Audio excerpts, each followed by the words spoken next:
A dica de hoje super rápida e fácil, pavê cremoso. Vamos para o nosso ingrediente do nosso pavê super fácil. Vamos precisar de 2 polpas de frutas, gelatina incolor, leite,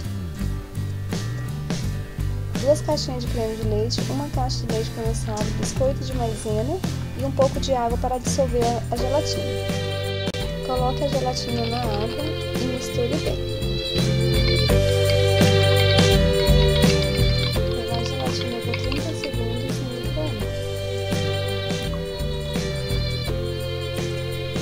Agora vamos acrescentar as 2 caixas de creme de leite no liquidificador.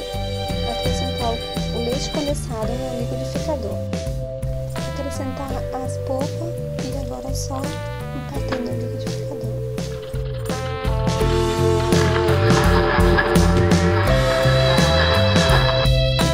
Acrescente a gelatina incolor e bata mais um pouco.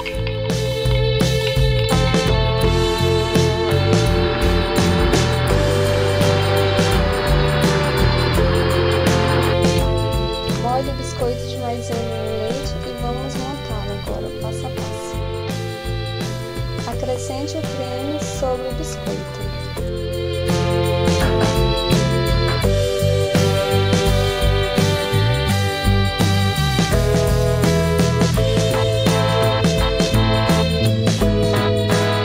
Faça isso com todos, vamos para a segunda camada.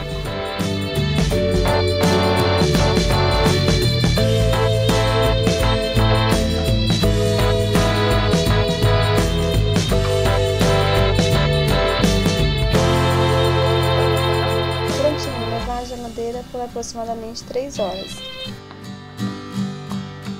Depois de 3 horas na geladeira está pronto. Agora é só servir. Bom apetite! Obrigada por assistir o vídeo. Dá um joinha para ajudar o canal, se inscreva no meu canal. Até o próximo vídeo. Tchau, tchau!